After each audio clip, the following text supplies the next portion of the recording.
Baik, sebelumnya assalamualaikum warahmatullahi wabarakatuh. Waalaikumsalam warahmatullahi wabarakatuh. Langsung saja di sini saya akan mempresentasikan hasil dari mind mapping saya yang berjudul evolusi.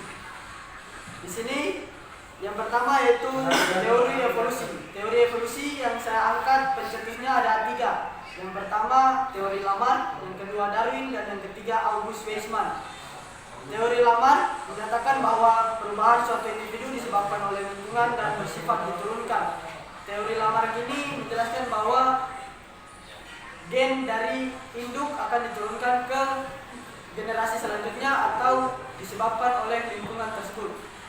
Lanjut yang kedua yaitu teori Darwin menyatakan bahwa variasi makhluk hidup berdasarkan seleksi alam yang mengubah sifat dalam populasi. Teori Darwin sendiri menyatakan bahwa variasi dari makhluk hidup itu berdasarkan seleksi alam. Seperti contohnya jika makhluk tersebut tidak mampu beradaptasi dengan lingkungan, mereka akan mati. Melainkan dengan makhluk hidup yang mampu, mereka akan bertahan dan beradaptasi dengan lingkungan tersebut sehingga bisa menurunkan gen-gennya atau alel-alelnya ke generasi selanjutnya. Teori yang ketiga yaitu teori August Weismann menyatakan bahwa sel-sel tubuh tidak dipengaruhi lingkungan atau gen dari suatu individu tidak diturunkan. Teori ini menyatakan bahwa menolak keras teori Lamarck yang menyatakan bahwa sel-sel tubuh tidak dipengaruhi lingkungan dan tidak diturunkan. Lanjut ke poin kedua yaitu faktor yang mempengaruhi evolusi. Di sini yang pertama yaitu migrasi. Migrasi adalah perpindahan organisme memicu pertukaran gen dan adaptasi merujuk pada evolusi spesies. Yang kedua yaitu hanyutan genetik. Hanyutan genetik adalah perubahan gen secara acak atau alel-alel yang diturunkan dari induk itu menjadi acak. Ini biasanya terjadi di populasi kecil. Yang ketiga yaitu seleksi alam. Di dalam seleksi alam ini ada 2 yang akan terjadi, seperti halnya yang tadi saya jelaskan di teori Darwin. Yang pertama mereka akan beradaptasi atau mati.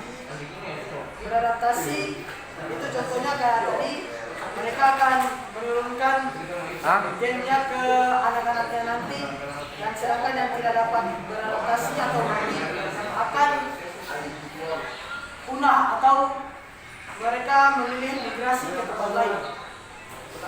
Yang terakhir yaitu mutasi. Mutasi adalah perubahan gen yang menciptakan variasi baru. Lanjut ke poin ketiga yaitu terbentuknya spesies baru. Faktor terbentuknya spesies baru yang pertama yaitu isolasi geografi. Isolasi geografi adalah spesies yang berpindah ke lokasi yang terpisah, laut, gunung, dan lain-lain. Yang kedua isolasi musim. Isolasi musim ini adalah masa kawin atau pematangan gamet yang berbeda-beda dari setiap spesies. Yang ketiga yaitu isolasi ekologi. Isolasi ekologi ini menjelaskan bahwa suatu spesies hidup di daerah yang sama tetapi habitatnya itu berbeda. Yang keempat isolasi tingkah laku. Isolasi tingkah laku ini yang dimaksud adalah ritual kawin yang berbeda-beda. Seperti contohnya spesies jantan memberi sinyal kepada yang betina. Lanjut ke isolasi gamet. Isolasi gamet yaitu tidak dapat dibuahi gamet dari spesies yang berbeda. Dan yang terakhir yaitu isolasi mekanis. Isolasi mekanis ini menjelaskan bahwa suatu spesies memiliki struktur alat kelamin yang berbeda. Baik, lanjut ke poin keempat. Poin keempat yaitu petunjuk evolusi. Petunjuk evolusi sendiri yang pertama ada variasi individu, yang kedua homologi organ tubuh, yang ketiga perbandingan embriologi, dan yang terakhir fosil. Yang pertama variasi individu. perbedaan gen yang dimiliki setiap individu berbeda-beda. Contohnya itu ke kucing. Kucing itu mereka dari satu individu, tetapi mereka memiliki gen yang berbeda-beda. Satu induk maksudnya. Lanjut ke yang kedua yaitu homologi atau homologi organ tubuh atau anggota tubuh yang terlihat berbeda tetapi memiliki asal mula yang sama. Yang ketiga yaitu perbandingan embriologi. Perbandingan embriologi sendiri adalah memiliki kesamaan perkembangan embrio. Yang terakhir yaitu fosil, sisa-sisa makhluk hidup dari hewan atau tumbuhan dari masa lalu. Fosil sendiri adalah bukti evolusi. Lanjut ke poin kelima. Poin kelima yaitu teori penciptaan cerdas.